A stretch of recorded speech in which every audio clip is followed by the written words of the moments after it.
Video games have the capacity to create narrative masterpieces and mechanical creations that we might not even be able to imagine, and yet we get to explore them. It's a really magical thing when you think about it. Then again, they also do things that really piss us off, and we're going to talk about those instead. If it's feeling a little overly negative, not to worry. We've got loads of WhatCulture lists celebrating everything that's great about video games. And I think we all need a little vent session every now and then. From things that are dragging the industry down as a whole to weird features that just haven't gone away, we've collected a bunch of our grievances, but let us know yours in the comments. It's worth saying I haven't included microtransactions or loot boxes because they're super trod ground, and I feel like we need to talk about some other things here. I'm Jess from WhatCulture, and here are 10 ways video games keep pissing off fans. Number 10, mandatory internet connection.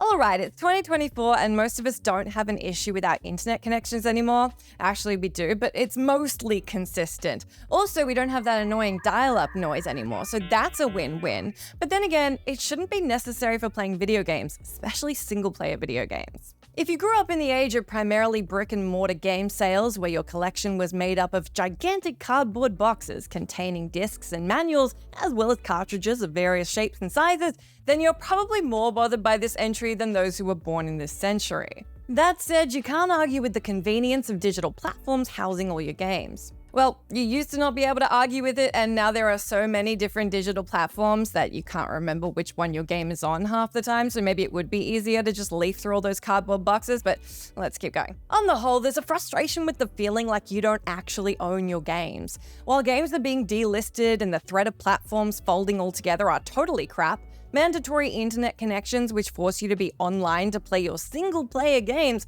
come off as pretty ridiculous. While this largely comes from a place of studios trying to protect themselves from those who might pirate games by implementing DRM, it's certainly consumer unfriendly. Number 9, publisher-specific launches. Since we've already touched on it, let's talk about publisher-specific launches, and that goes a step beyond things like Steam. I'm talking like the GOG launcher, the Larian launcher, the EA app, the Ubisoft launcher. There's one for Xbox, there's one for PlayStation, Epic has one. Someone's got to tell these people to stop. Humble, that's a store, but they have one too. While sometimes these launches are actually welcome, like in the case where they let you manage mods or DLC that you have installed, they're mostly just an annoyance. You can mess with your digital storefront of choice to disable the secondary launcher to various degrees of effectiveness, but it's one more step that really shouldn't be there. The worst case is when bugs happen through the layering of these launches, like when you need to launch Baldur's Gate through Steam and then it launches the Larian launcher, or when you're trying to play Fall Guys and it needs to go through Steam, so it launches the Epic launcher. This happened to a handful of people, including me, where Baldur's Gate 3 would stutter until you disabled the launcher through Steam's advanced launch options. Even if everything goes to plan, specific launches for one publisher, one series, and even one game are just an unnecessary hurdle stalling you from playing your games. Number 8, bandwagoning. This one is a little more esoteric, but I think once I jump into it, you'll know what I mean. It's undeniable that video games are first and foremost made for profit, whether we want that to be the case or not. As a result, publishers generally aren't too keen on taking a gamble on anything that might not prove to be commercially successful, especially larger publishers. The stories about publisher hesitation over things like Aloy being fronted as a female protagonist for Horizon, or the industry assertion that CRPGs were dead right before Baldur's Gate 3 took 2023 by storm are perfect examples. While those devs got their vision made, the majority aren't so lucky, unless what they're pitching is something that's already tried and true.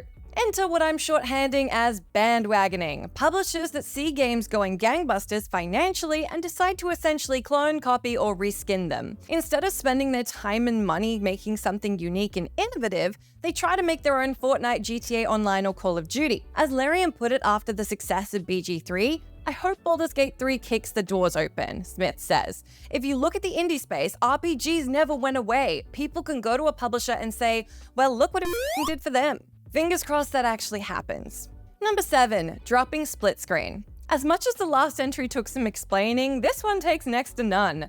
Multiplayer video games used to have split screen co-op, and now they don't, and it stinks. It's not that we want to trade out online multiplayer, it's just a shame that despite the size and resolution of screens improving year on year, most games have left split screen co-op back in the early 2000s dust.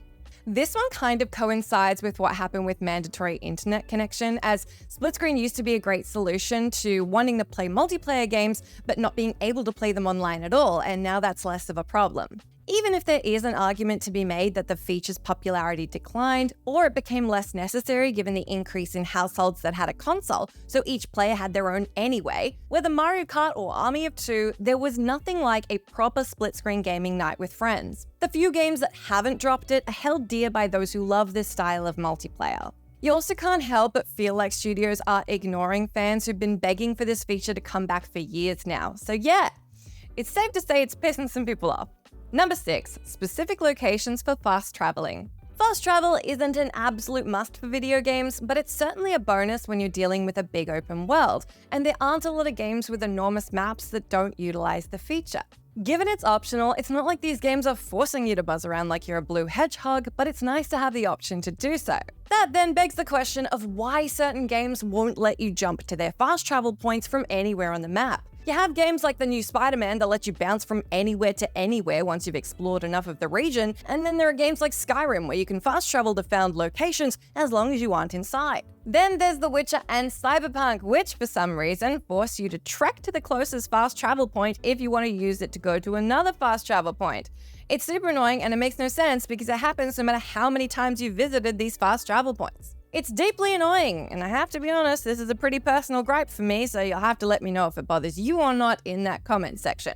Number 5, higher difficulties equal bullet sponges. Most games, regardless of genre, include different difficulty options, and games that do a good job of this might do things like let you adjust minor tweaks like parry windows and aim assist, or maybe even adjust the difficulty of combat and puzzling independently.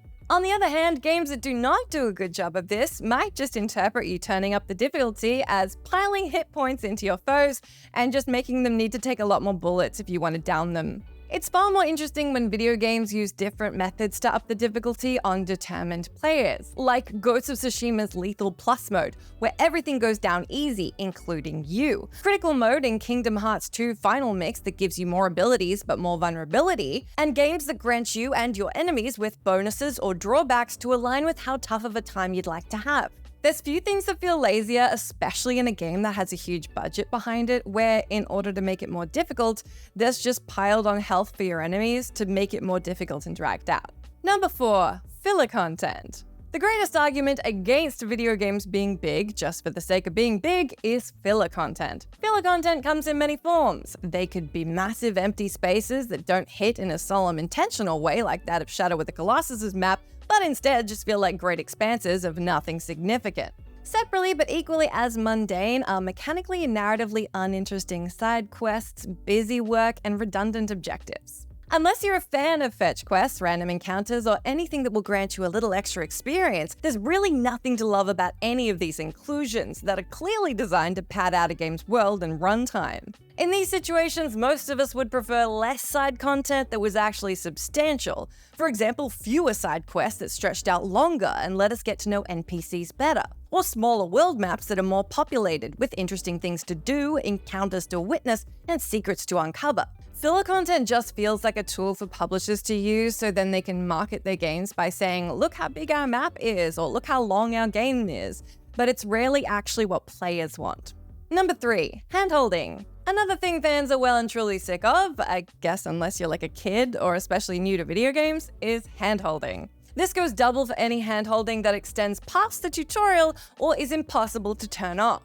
There's nothing wrong with a tutorial that runs you through the basics. Personally, I don't even mind being told how to use directional keys if it helps somebody who needs it. But I swear to God, if one more NPC tells me how to solve a puzzle when I'm partway through completing it, and I totally would have got it so you didn't need to tell me, I'm gonna stab them in the back. And then reload so I don't get in trouble. Some games barely give you a moment of failing at a puzzle, combat encounter, or platforming section before they'll tap you on the shoulder, asking if you want to pull the difficulty down, or dropping hints you didn't ask for.